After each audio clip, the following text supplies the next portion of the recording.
Welcome back, everyone. Ready for another deep dive? Always. Okay, great.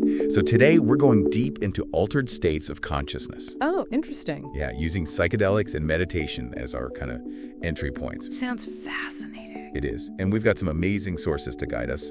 Michael Pollan's How to Change Your Mind, Sam Harris's Waking Up. Oh, I love that book. That's a good one, right?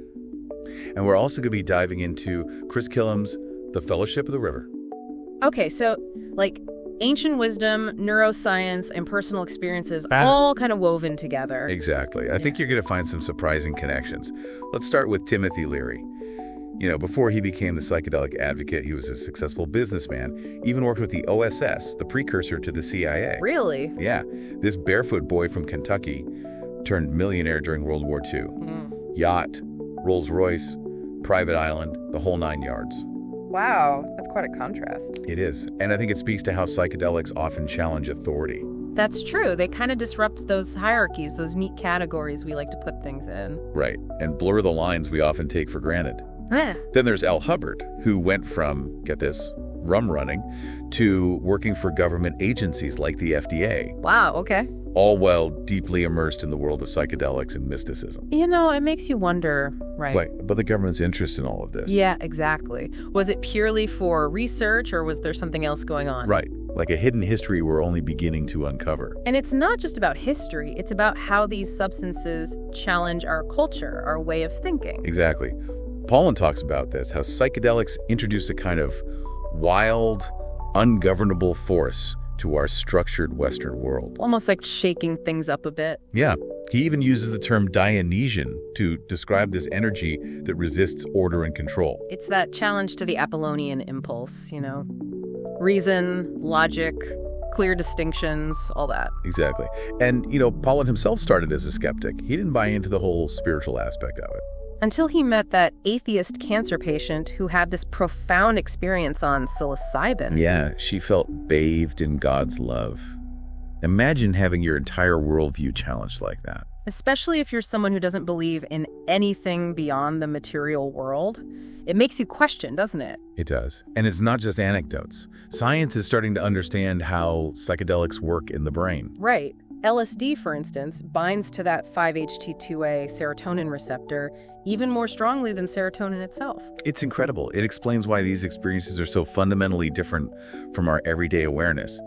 But there's also the potential for difficult experiences. Yeah, Pollan talks about how many people were forced to confront repressed trauma. Yeah, not exactly a walk in the park. It makes you think, would you be willing to face those depths within yourself? It's a big question. Which brings us to set and setting.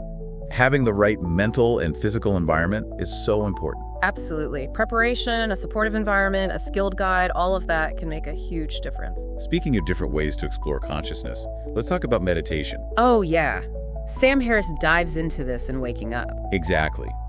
He explores how the feeling of I, that sense of being a separate self, might be an illusion. An illusion that can be altered or even extinguished through meditation. Right. And, you know, he tells this funny story about his first 3-day silent retreat. He was miserable. Really? He even wrote home complaining about it. But here's the thing. Other people were having positive, transformative experiences. I guess it shows how our internal state shapes our reality. Totally. And then there's this moment Harris describes, this feeling of overwhelming love for a close friend. Oh, I remember that part. It wasn't about their personality or anything specific, just pure impersonal love. Like a glimpse of something beyond our limited sense of self. Yeah.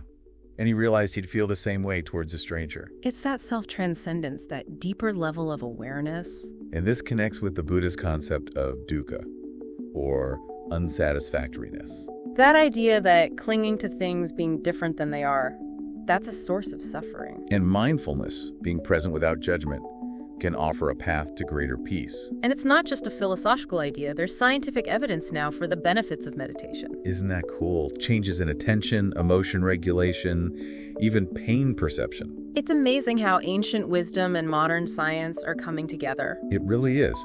Now, here's a mind-blowing idea. What if the self, something we experience as unified, is actually divisible? Wait, what? Have you ever heard of split-brain patients? Yeah, I think so. Well, research by Roger Sperry and Michael Gesniga showed that when the connection between the brain's hemispheres is severed, each hemisphere can operate independently. Oh, wow. And get this, they can even express different desires. There are stories of the left hemisphere being surprised by the actions of the right. That's wild. Like two separate entities in one body. Right, and it raises a huge ethical question. If each hemisphere is independently conscious, would removing one be considered murder? It makes you rethink what it means to be a person. It really does. Now, this idea of a divisible self leads to the concept of the headless void, as described by Douglas Harding. Okay, I'm intrigued. Imagine stepping outside that feeling of being a separate I. What would be left? Harding describes it as pure awareness, without the boundaries of a separate self. But that's a hard concept to grasp, isn't it? It is, and Douglas Hofstadter, the cognitive scientist, actually dismissed Harding's insights as childish. Oh, wow. Just shows how difficult it is to explain these subjective experiences. It's like trying to describe the taste of chocolate to someone who's never had it. Exactly. Yeah. Words can only take you so far. But let's shift gears for a moment and talk about shamanic healing and the emotional body. Chris Killam takes us deep into the Amazon rainforest and the Fellowship of the River. Okay, so shamanic traditions see mind and body as inseparable, right? Yes. And they use plant medicines like ayahuasca to access altered states for healing. It's a different way of thinking about health and wellness. Totally. And Killam talks about limbic resonance. How our emotional states are influenced by those around us. Exactly, especially in close relationships. It's like we're constantly tuning into each other's emotional frequencies. And then there's limbic regulation, where our emotional states are actually regulated by others. Right, especially in childhood. Yeah. Those early relationships shape our emotional patterns. It's like we carry around this emotional baggage from our past. It can be heavy stuff. It can. Killam gives the example of Maria, who, during an ayahuasca ceremony, was finally able to confront the trauma of childhood abuse. So powerful how these practices can help us work with those deep-seated wounds. It's amazing. And, Killam's interest in ayahuasca began simply by reading about it. Yeah. He was so intrigued, he went to Peru for a first-hand experience. Wow. That's dedication. He describes his first ceremony with such vivid detail. The chanting, the visions, the physical purging. The full-body experience. And he stresses the importance of finding a trustworthy practitioner, someone with a good reputation. Especially as these practices become more popular. So we've covered a lot in this first part of our deep dive. What stands out to you so far? Honestly, it's the realization that what we perceive as normal might be far more limited than we realize. These practices, they offer a glimpse into a wider reality, It has huge implications for how we understand ourselves and the world around us. It really does make you wonder what else is out there. It does. And Chris Killam, in the Fellowship of the River, he gives us some amazing examples of this wider reality. Oh, right, through shamanic healing. Exactly. He shares stories about people finding relief from all sorts of ailments. Like Lisa, she suffered from terrible migraines for years. Nothing seemed to help. Oh, wow. Then she traveled to the Amazon and worked with this Shipibo shaman, Ricardo. And what happened? Well, Ricardo saw her migraines as stemming from, unresolved emotional issues. Interesting, like a connection between the mind and body. Right. Specifically, Ricardo connected it to a strained relationship with her father. That's fascinating. It shows how our physical health can be so intertwined with our emotional well-being. It's not about separating those parts of ourselves. Right. It's all connected. So what happened with Lisa? How did the healing process unfold? It involved a lot of spiritual cleansing, reconciliation with her past, learning to love and accept her father. It was a deep process. It sounds like it, addressing the root causes, not just the symptoms. Exactly. And there's another story about Nathan struggling with Crohn's disease. Oh, wow. And Ricardo, he saw this connection to Nathan's lifelong depression. And his diet. Yes. Lots of processed foods and not a lot of nourishment. So Ricardo, he addressed all of that. He put Nathan on this specific diet and used plant medicines like OK and ayahuasca. And Nathan's digestion, it actually improved. That's amazing, from both the physical and emotional work. It seems like it. And the mystical experiences he had during the ceremonies, those were key too. He felt like he was releasing this negative energy. In one ceremony, he described it as snakes were coming after him. Wow, powerful imagery, like he was confronting those emotional toxins. Right. And Killam even mentions research showing how stress and trauma can actually alter our genes. That's incredible. Our experience is changing our biology. It's a strong case for taking care of our emotional well-being, Absolutely. And these shamanic practices, they provide a unique path for that. It's about understanding the energetic roots of disease and using altered states to release trauma. to reconnect with ourselves. It's powerful work, but not without its challenges, right? Oh yeah, Killam is very honest about that. Some people face difficult emotions, Some even experience psychological distress. That's where set and setting becomes so crucial. 100%. A safe and supportive environment, a skilled practitioner, can't emphasize that enough. And honestly, if someone's going through a tough time or has a history of mental health challenges, professional support is crucial. Absolutely. These practices are not a replacement for therapy or medication. And, Killam himself even had a bad trip after years of positive experiences with ayahuasca. Really?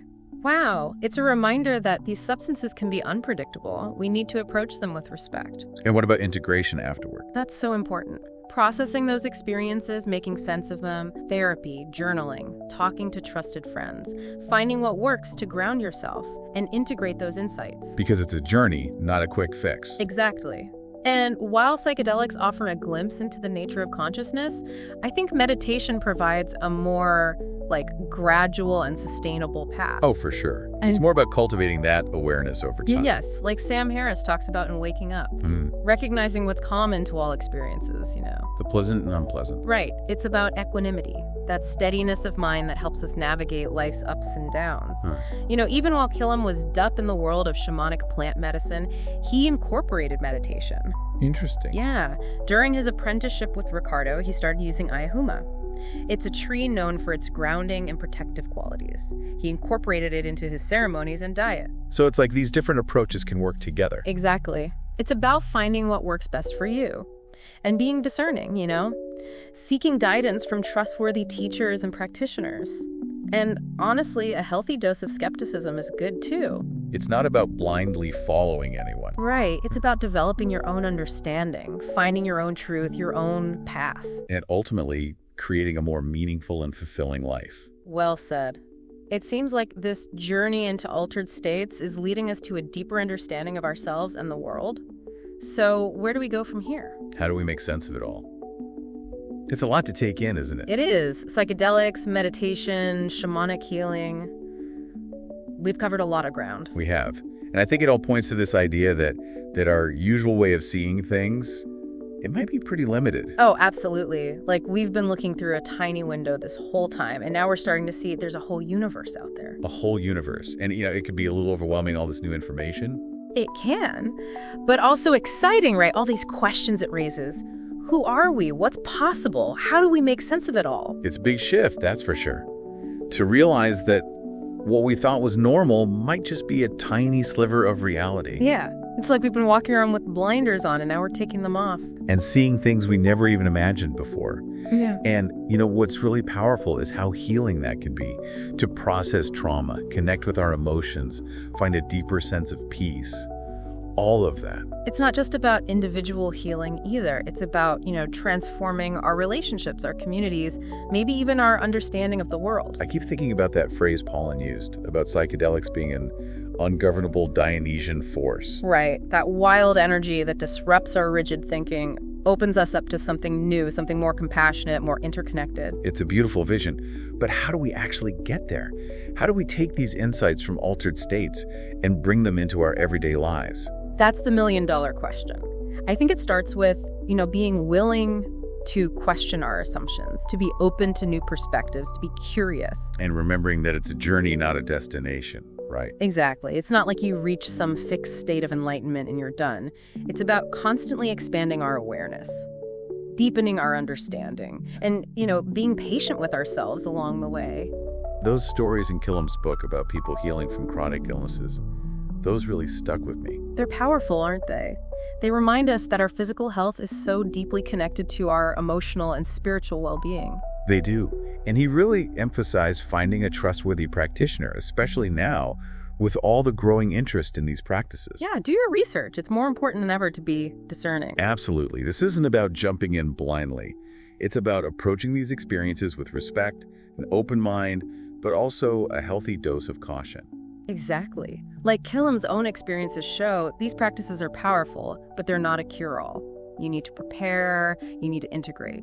And it's not just about these, exotic plant medicines or retreats in the Amazon. Right. We can access these insights right here, right now, through practices like meditation and mindfulness. We have the power to cultivate awareness, connect with our true nature, create a more meaningful life, all within ourselves. It's empowering. It is. Yeah. And, it brings us back to Sam Harris and his exploration of the self and waking up. That idea that the feeling of I, of being a separate self, it's an illusion. Yeah, an illusion we can dispel through meditation. And when you realize that, when you really see through that illusion, it can be so liberating. You're free from the limitations of the ego. You experience a deeper connection with, well, everything. It's a shift from me to we. Exactly. And it changes everything. How we relate to others, how we approach challenges, how we see our place in the world. It's like moving from a state of separation to a state of unity. And that unity isn't just a concept. It's a fundamental truth that we can experience through these practices. It's like remembering something we've always known deep down. And that remembering, it can change everything. It can. But it's not always easy. It takes effort, commitment, facing parts of ourselves we might rather avoid. It does. But the rewards are huge. Deeper peace, greater love and compassion, a more authentic experience of life. So, as we wrap up this deep dive, where do we go from here? I'm just filled with a sense of awe. The human mind is incredible. We have this capacity for both delusion and awakening, and we have the tools to explore those depths. It's humbling and inspiring. It really is. We've explored psychedelics, meditation, shamanic practices, all these different ways to change our understanding of ourselves, to heal, to connect with something larger. But what if this is just the beginning? Ooh, that's a good question. What if there are even deeper mysteries, even greater possibilities waiting to be uncovered? It's an exciting thought. So to everyone listening, keep exploring, keep questioning, keep seeking. This journey, it's just beginning. Beautifully said. Thank you for joining us on this deep dive. Until next time, keep those minds open and those hearts curious.